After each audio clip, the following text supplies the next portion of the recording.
Hello everyone. uh, as you all know that आज tier 3 का result आ गया, right? And अब 2018 CGL रिलेटेड सारे रिजल्ट्स आ गए आपके. So now this is a greater chance for all ex-servicemen to take part in this survey that I'm going to conduct. Maybe next week I'll publish the results. तो ये एक बहुत अच्छा chance है जहाँ पे आप अपने आप को देख सकते हैं, क्योंकि ऑफिशियली तो आपको कुछ पता चलने वाला है नहीं. तो let me tell you few things before I start and before I tell कि क्या फॉर्म फिलअप करना है, कैसे फिलअप करना है, किस पोस्ट के क्या अच्छाई बुराई क्या है और किस तरह सर्वे में पार्टिसिपेट करना है. इससे पहले मुझे एक डिस्क्लेमर देना है, ठीक है? और ये डिस्क्लेमर ये है कि जो भी हम सर्वे कर रहे हैं, all this surveys are based on the inputs that you give me. जो भी आप मुझे इनपुट्स देते हैं उसी के बेसिस पे सर्वे बनाया जाता है. अगर मुझे इनपुट्स कम मिले तो सर्वे उतना ही इनकरेक्ट होगा. But all together I do never give 100% accuracy to anything, क्योंकि कुछ भी चीज़ 100% तो होता नहीं है. But yes, in this survey 70 to 80% of the results will be almost the same. आप इतना तो पकड़ के चल सकते हो, 70 से 80% चीज़ें तो सही सलामत आ जाएंगी, ठीक है? तो हम लोगों को क्या क्या मिलेगा मैं आपको बताऊं. जो 60 से 70% जो मिलेगा उसमें क्या क्या होगा. पहला तो आप अपने सबसे पहले आप ऑल ओवर इंडिया में कितने रैंकिंग पर आ रहे हैं लगभग, राइट? दूसरा जो मैं बोलूँगा वो ये होगा कि आप स्टेट में किस लेवल पे अभी आप खड़े हो. तीसरा मैं बोलूँगा कि अगर आप स्टेट में रहना चाह रहे हो और एक पर्टिकुलर पोस्ट को प्रेफर कर रहे हो तो उस पोस्ट को आपको मिले उसकी प्रोबेबिलिटी कितनी है, ठीक है? बस. एंड जैसे मैं पहले में बताया कि दीज ऑल आर नेवर 100%, बस हाँ 70 to 80% तो चीज़ें मिली हैं और मिलती हैं, ठीक है? तो चलिए इस डिस्क्लेमर के बाद हम लोग स्टार्ट करते हैं. इससे पहले कि मैं बताऊं कि आपको क्या फिलअप करना है और क्यों फिलअप करना है और किस तरह सर्वे में टेक पार्ट करना है, मैं एक शॉर्ट इंट्रो दे देता हूं कि किस तरह आपको पोस्ट प्रेफरेंस को फिल करना है, right? The first thing is your marks, the second thing your choice, और third thing is your state. सबसे पहले अपने मार्क्स को देखिए, फिर अपने चॉइस को देखिए. क्या आप जिस मार्क्स को दे रहे हैं वो आपके चॉइस से मैच करेगा? जितना भी आप मार्क्स आए हैं और जो आप पोस्ट प्रेफर कर रहे हैं उससे मैच करेगा? और क्या आप स्टेट से बाहर जाने को तैयार हैं? अगर ये तीनों चीज़ को ध्यान में देकर ही आप कोई भी पोस्ट प्रेफर कीजिए. तो चलिए सबसे पहले आते हैं कि पोस्ट प्रेफरेंस का सीरियल नंबर क्या होना चाहिए. पहला तो इनकम टैक्स इंस्पेक्टर, जिसका अलग से कट ऑफ आया हुआ है. कितना है तो अभी हमको नहीं पता है, but yes, first of all I hardly welcome all these people who have really performed well. This साल तो बहुत कम सीट्स हैं, सिर्फ 8 सीट्स हैं. तो थोड़ा तो आपको इनकम टैक्स इंस्पेक्टर के बारे में बता दूं. अगर आप होम स्टेट चाहते हैं तो 0% चांसेस हैं आपके होम स्टेट के. आई वुड रादर से कि 10% चांसेस है. 0 विल बी टू लेस. हाँ, 8 सीट हैं तो आप पकड़ सकते हैं कि in Delhi it will be 1 to 2, in Mumbai 1-2 रहेगा, मे बी इन चेन्नई 1-2 रहेगा, और बाकी 1-2 किसी स्टेट में लाइक लखनऊ, भोपाल, महाराष्ट्र तो नहीं है, लखनऊ, भोपाल, रांची, झारखंड, इन सब में से 1-2 रहेंगे. तो इस बार इसके वैकेंसीज काफ़ी कम है. तो और वैसे भी बहुत कम लोग, 21 people almost have qualified for this. 20 आती है और 24 लोगों ने शायद क्वालिफाई किया होगा. तो it's not something that we should waste our time. Now in the preference to, if you feel like that your marks is too good, then auditor is a good option. 20 auditor के post है इस बार एक serviceman के. इसके advantages आपको पता है कि आपको जिस स्टेट में मिल गया, वंस जो स्टेट अलॉट हो गया वो स्टेट कभी नहीं बदलता है. लेकिन यही इसका डिसएडवांटेज भी है कि आपको अगर अपना स्टेट नहीं मिला तो आप उसी स्टेट में रहेंगे. इसका एक प्रोबेशन पीरियड होता है. जितने सीजीएल के एग्ज़ाम्स हैं सबका एक प्रोबेशन पीरियड होता है, that is your 2 years. 2 years से पहले तो आप ट्रांसफ़र की सोच भी नहीं सकते हैं. और सीएजी ऑडिटर में तो ट्रांसफ़र काफ़ी मुश्किल से मिलता है, ऑलमोस्ट नहीं मिलता है, ऑलमोस्ट. ठीक है, वो भी मिलता है आई थिंक 4 साल के बाद जब आप अप्लाई करेंगे, तो 4 साल में आप सीनियर ऑडिटर बन गए होंगे। उसके बाद आप अप्लाई करेंगे तो शायद 6-7 साल लग जाए आपके अप्लाई करने के बाद जिस स्टेट में आप जा रहे हैं, तो इट विल बी लॉस। आपको 6 साल के बाद वो फिर से एक not a CAG auditor but yes एक नॉर्मल सा फिर आपको एकदम लोअर रैंक पर ऑडिटर बना के भेज देंगे, सीनियर ऑडिटर से आपको डी प्रमोट कर देंगे, तो which would not be a good thing. तो अगर आपको स्टेट चाहिए तो ये वाला ऑप्शन भी बिल्कुल भी स्टेट नहीं बैठता है।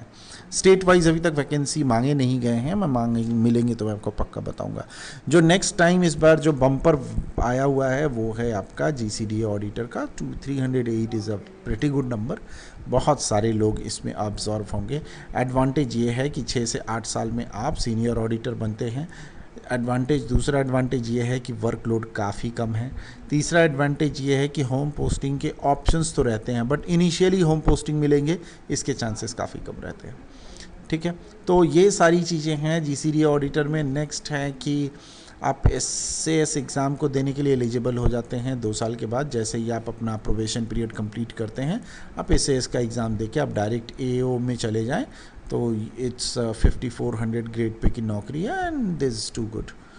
आई थिंक इसमें थोड़ा सा मुझे डाउट हो रहा है, right. So you can directly jump into AO exams clear करके आप डायरेक्ट असिस्टेंट ऑडिट ऑफिसर पर आप जा सकते हैं, राइट। उसके सिवाय आपको पता ही होगा जब आप सर्विस छोड़ रहे होंगे तो जब एसडी ऑडिट कराने के लिए गए होंगे। Next is your accountant in department of post. This is also a good option, ठीक है, लेकिन यहाँ पर भी स्टेट मिलेगा, इसके चांसेस काफ़ी कम हैं। यहाँ पे प्रमोशन का वही है, 3 साल के बाद आप सीनियर अकाउंटेंट बन जाएंगे, 4200 के ग्रेड पे में पहुँच जाएंगे। उसके बाद प्रमोशन थोड़ा सा स्लो है, आपको फिर से सास एग्ज़ाम क्लियर करना पड़ता है। और डिपार्टमेंट ऑफ पोस्ट वैसे भी स्लो प्रमोशन के लिए काफ़ी फेमस है, तो आप कुछ करने की ज़रूरत नहीं है। अभी तक जो हमने पोस्ट देखे 1, 2, 3, 4, इनमें से किसी में भी किसी तरह का टाइपिंग टेस्ट की ज़रूरत तो नहीं है। नंबर 1 तो खुद ही इंस्पेक्टर ऑफ इनकम टैक्स था, वहाँ पे तो ज़रूरत ही नहीं था। ये जो सीएजी ऑडिटर और ये जो सीजीडीए जो सीजीडी ऑडिटर और अकाउंटेंट, इन सारे पोस्ट में भी टाइपिंग टेस्ट की बिल्कुल ज़रूरत नहीं पड़ती है। तो नंबर 4 पर अगर आपके मार्क्स उस तरह के आते हैं तो आप डिविजनल अकाउंट को रख सकते हैं। लेकिन अगर आप ये जो लिस्ट है, ये तो पहली बात तो ग्रेड पे 2400 का है, प्रमोशन वही है, 3 से 4 साल में आप 4200 ग्रेड पे तक आप पहुंच सकते हैं। लेकिन इस लिस्ट का पॉइंट नंबर 5 का एक स्पेशल इंपॉर्टेंस ये है कि अगर आप दिल्ली प्रेफर कर रहे हैं, अगर आप दिल्ली में रहना चाहते हैं और 2400 के ग्रेड पे टिकना चाहते हैं 4-5 साल के लिए, तो ये सारे के सारे पोस्ट, ऑलमोस्ट सारे के सारे पोस्ट बढ़िया हैं। जैसे कि ये देखिए, इसका जो हेडक्वार्टर है और इसका जो ऑफिस है वो दिल्ली बेस्ड ही है। ये दिल्ली बेस्ड नहीं है, राइट, ये भी दिल्ली बेस्ड नहीं है, ये भी दिल्ली बेस्ड नहीं है, बट हाँ ये रहा, ये दिल्ली का ही है। ये रहा मिनिस्ट्री ऑफ इलेक्ट्रॉनिक्स, ये बिल्कुल दिल्ली में है। ये this one is also ministry of science and technology, Delhi based है। मिनिस्ट्री ऑफ टेक्सटाइल तो बिल्कुल दिल्ली बेस्ड है। Means urban housing affair Delhi based है। वाटर रिसोर्स ये तो दिल्ली बेस्ड है ही है। तो इसमें 1, 2, 3, 4, इसमें मैक्सिमम जो पोस्ट है ना सारे के सारे दिल्ली बेस्ड है, 2400 के ग्रेड पे में आते हैं और यहाँ पे आपका टाइपिंग टेस्ट नहीं लगता है, ठीक है। मैं आपको बताऊंगा किस तरह एंड में, किस तरह आपको ऑप्शन फॉर्म में अपने ऑप्शंस को भरने हैं। नेक्स्ट आते हैं आपके टैक्स असिस्टेंट। आपको पता है इस बार 120 टैक्स असिस्टेंट का आया हुआ है सीबीडीटी में, और थोड़े से प्रॉब्लम रहेंगे। यहाँ पर भी वैकेंसीज़ कम थी। लास्ट ईयर 144 था 2017 में, जब 144 वैकेंसी था। अब ऑटोमेटिकली 24 वैकेंसी कम हो गए हैं, तो इसका भी कट ऑफ थोड़ा बहुत हाई ही जाता है। But this is compared the next best post after income tax inspector, because इसमें आप अगर दिल्ली, मुंबई जैसे शहरों में चले जाते हैं, there is a greater chances कि आप 2 से 3 साल में सीनियर ऑडिटर बन जाए, सीनियर टैक्स असिस्टेंट बन जाएंगे। ये ग्रेड पे 4200 हो जाएगी। एंड द लास्ट, अगर मजबूरी है, कुछ नहीं मिल रहा है, then it is tax assistant CBIC. ये जो सीबीडीटी का टैक्स असिस्टेंट है और ये जो सीबीआईटी का टैक्स असिस्टेंट है, ये दोनों में ही आपको DST टेस्ट को देना ज़रूरी पड़ेगा। मैं बताऊंगा नेक्स्ट वीडियो में किस तरह DST टेस्ट की तैयारी करनी है and score good in this one. ठीक है, अब अगर इन दोनों में कंपेयर किया जाए tax assistant CBDT and CBIC में, तो you always shall try to put tax assistant CBDT on a higher scale, right. और टैक्स असिस्टेंट इन CBIC को एकदम लास्ट स्केल में रखना है, क्योंकि यहाँ पर प्रमोशन भी नहीं है, यहाँ पे इंटरचार्ज ट्रांसफ़र्स भी बहुत दिनों से बंद हो रखे हैं। ऑल्दो टैक्स असिस्टेंट भी बंद कर रखा है, बट इनका अभी तक कोई फिक्स्ड पॉलिसी नहीं आया। उन्होंने बोला है कि भाई कोरोना आउटब्रेक के चलते बंद कर रखा है, और इससे पहले जो बंद कर रखा था वो एक्स सर्विसमैन उसको ऑप्ट कर सकते हैं। ठीक है, इससे पहले जो आपने सुना होगा कि जो बंद हुआ है वहाँ पे 3 कैटेगरी है, एक एक्स सर्विसमैन का है, दूसरा एक सिंगल वुमेन का है, अगर सिंगल लड़की है तो इन दोनों कैटेगरी के लोग एक सर्विस में इंटरचार्ज ट्रांसफ़र मतलब एक स्टेट से दूसरे स्टेट में ट्रांसफ़र ऑप्ट कर सकते हैं, बट टैक्स असिस्टेंट में ये ट्रांसफ़र का ऑप्शन ही नहीं है, तो इसको आपको सबसे लास्ट में रखना है, और वैकेंसी भी इस बार काफ़ी कम है। तो अब हम बात करते हैं कि आप इन सब के बारे में, देखिए हवा में तो बातें की नहीं जा सकती है, तो आई विल मेक अ सर्वे कि इस बार एक सर्विसमैन के मार्क्स कितने आए हैं। उस मार्क्स के बेसिस पे मैं आपको अंदाजन बताऊंगा कि अगर आपके मार्क्स इस और इस नंबरों के बीच में आते हैं तो आपके लिए बेटर पोस्ट ये रहेगा। ठीक है, आप अगर इस और इसके मार्क्स में आते हैं तो आपके लिए बेटर पोस्ट ये रहेगा। और मैं किस हिसाब से सर्वे किया हूँ और मैं क्या सोचकर आपको ये बोल रहा हूँ, मैं जब सर्वे का जब पब्लिश करूँगा वीडियो तो आपको सब कुछ बताऊँगा, तो आप अपना भी दिमाग लगा सकते हैं कि जो मैं बोल रहा हूँ वो अंदाजन सही है कि गलत है। तो अब हम बात करते हैं कि हमको सर्वे कैसे करना है। See, in this survey there must be a bigger sample size, क्योंकि जब तक बहुत सारे लोग पार्टिसिपेट नहीं करते हैं सर्वे का मज़ा नहीं आता, उसके रिजल्ट्स काफ़ी अनरिलायबल होते हैं। तो ज़्यादा से ज़्यादा लोग पार्टिसिपेट करेंगे तो सर्वे रिलायबल रहेगा। सर्वे को कैसे टेक पार्ट करना है, स्क्रीनशॉट आप भेज दीजिए अपने मार्कशीट का। बिना स्क्रीनशॉट के मैं किसी नंबर को एक्सेप्टेबल नहीं करूँगा। नेक्स्ट है कि आप स्क्रीनशॉट के साथ अपना स्टेट प्रेफरेंस भेजिए कि किस स्टेट में आप SSC CGL की नौकरी करना चाहते हैं। और जो तीसरा है वो आप भेजिए पोस्ट प्रेफरेंस, कि उस स्टेट में आप कौन कौन से पोस्ट को प्रेफर कर रहे हैं, the post number 1 and post number 2 and post number 3। इन्हीं तीनों पर मैं मेनली ध्यान दूंगा, बाकी के पोस्ट आप भरते रहिए, कोई प्रॉब्लम नहीं है। हाँ, उस पर भी हुआ तो कुछ मैं अच्छा से बता दूँगा, बट आई स्टिल से कि आप भी जब मुझे भेजते हैं ना तो आप मुझे अपना बेस्ट ऑफ द 3 ऑप्शंस भेजिए।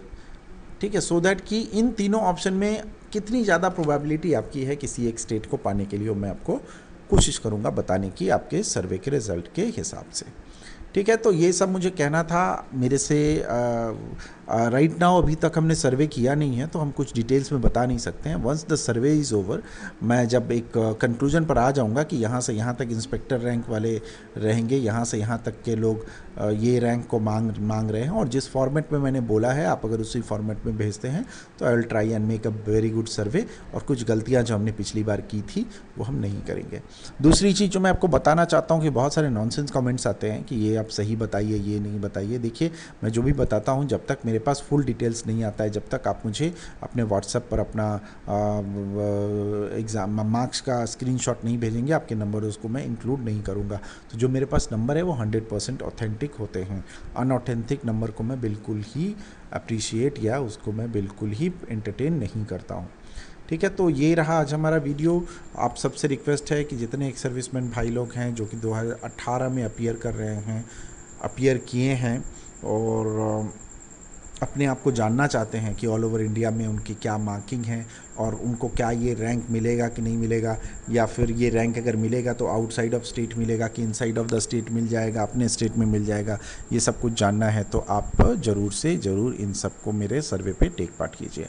एक रिक्वेस्ट आप सभी को मैं करूँगा, और वो रिक्वेस्ट ये रहा कि अगर आप 2017 या 2018 के CGL को पास कर चुके हैं तो कृपया 2019 के CGL के एग्ज़ाम्स को ना दें, और आप कृपया करके एक दूसरे एक्स सर्विसमैन भाइयों को भी मौका दें।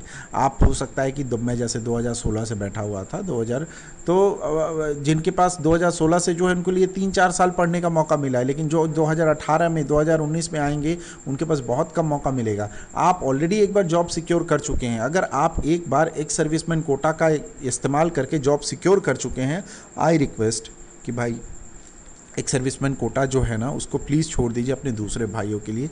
मैं ये नहीं कहूँगा कि आप बिल्कुल भी अब कुछ मत कीजिए, आप भी कीजिए। आप जनरल कोटा में अब मेहनत करके थोड़ा सा कुछ करने की कोशिश कीजिए ताकि हमारे सारे एक सर्विसमैन भाइयों को नौकरी मिल सके। मेरा कहने का ये मतलब नहीं आप नौकरी छोड़ दीजिए, मेरा कहने का ये मतलब है कि आप एक पोस्ट को बर्बाद मत कीजिए। Thank you very much for watching this. Do participate in my survey. Maximum लोगों को रिक्वेस्ट कीजिए, मैक्सिमम एक सर्विसमैन को सैम्पल साइज को बड़ा कीजिए so that we can give almost near to a perfect solution and near to a perfect survey and analysis of what is going to happen in the future। ठीक है, अब आपको बताता हूँ कि और ये जो आप स्क्रीनशॉट है आप किस नंबर पर भेजेंगे। The screenshot you will send on 8017024689 पर। ये सारे details screenshot, state preference, post preference, ये सारे डिटेल्स आप मुझे इस नंबर पर भेजेंगे। मैं इसको देखकर क्लासीफाई करके मैं आपको सब कुछ बताऊंगा। So thank you very much for watching this video, hope you like this. और अगर आपने नहीं भी लाइक किया है तो आपको तो पता करना है कि ऑल ओवर इंडिया में आपकी रैंकिंग क्या है, तो do send me your numbers and I will try to make best out of it. और कोशिश कीजिएगा कि जितना ज़्यादा शेयर कर सके, जितना लोगों तक शेयर कर सकते हैं उसको कीजिए ताकि हमारा एनालिसिस ऑलमोस्ट एक्यूरेट के बराबर हो। So thank you very much for watching this video. All the best for your nice and beautiful future and the journey ahead. My best wishes is with all of you. Thank you very much.